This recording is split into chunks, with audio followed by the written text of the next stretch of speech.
Good morning, and welcome to your weekly Cup of Joe. My name is Joe King.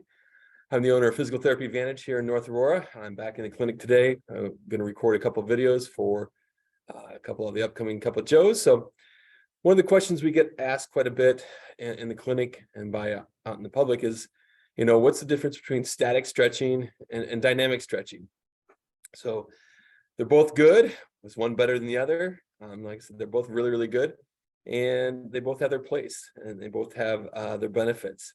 So as PTs, we're pretty much biased that, I think you need to do both, and going to kind of explain why here in these next two segments of Cup of Joe. Today, we're going to talk about dynamic warm-up or dynamic stretching. Dynamic stretching is movement through your full range of motion that your body is allowed to prepare your body for an activity. So it's basically active stretching to prepare your body, and it mimics the activity that you're going to be doing. So if you're going to be doing soccer, you want to prepare it by doing some soccer type drills and warm-ups. If you're just going to go out gardening and doing some general exercise and general stuff, you can do some general dynamic stretches. And we're going to kind of go through a few of those.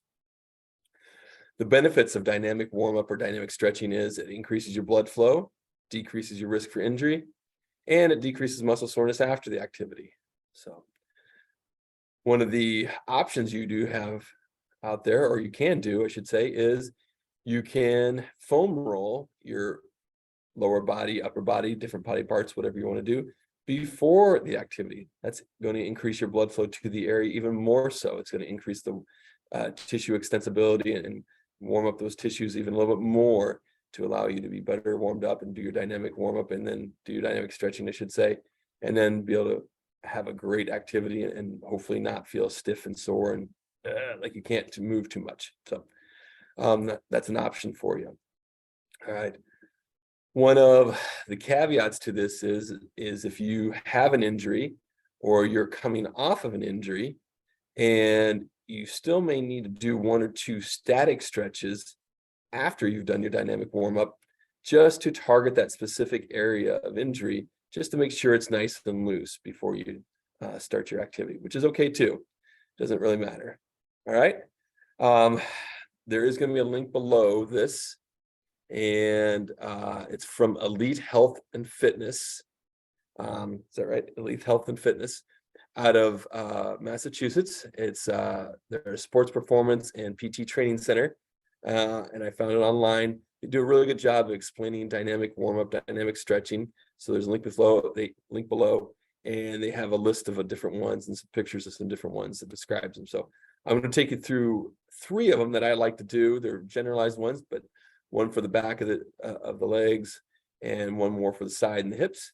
But they're really nice to do. So the first one we're going to do is called a tall knee hug, kind of like a knee to chest. Bear with me here. I'm going to come down.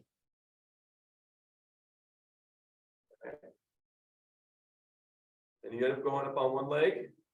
Bring your knee to your chest, pull it up, and you can even go up on your tippy toe. All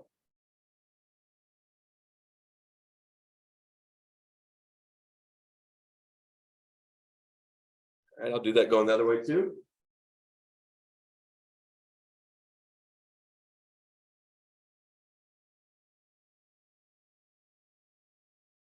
Excellent. So the next one we're going to show is called a soldier march. And you'll see why it's called that. It hits the glutes and the hamstrings. Your legs don't have to be totally straight, but you're reaching out with opposite arm, opposite leg.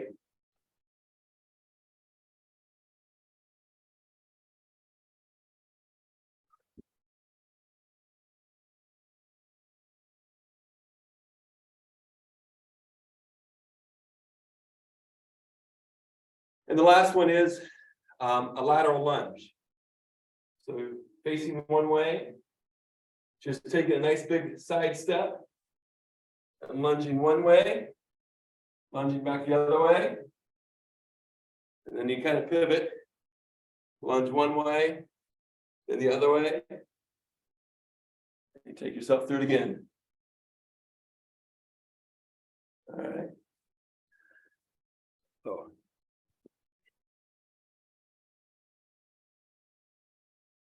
go.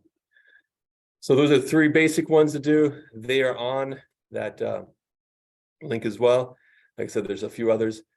There's multiple to do. You can modify it for sport specifics as well, depending on the activity you're doing, or if you want to do more of a generalized one. Typically, a dynamic warm-up or dynamic stretching event or episode before your event should take you a minimum of 5 minutes, maybe up to 10 minutes. So don't go too long with it, but enough to get you warmed up. Obviously, if you have any questions about dynamic stretching or dynamic warm-up, please don't, please feel free to call. Don't hesitate at all.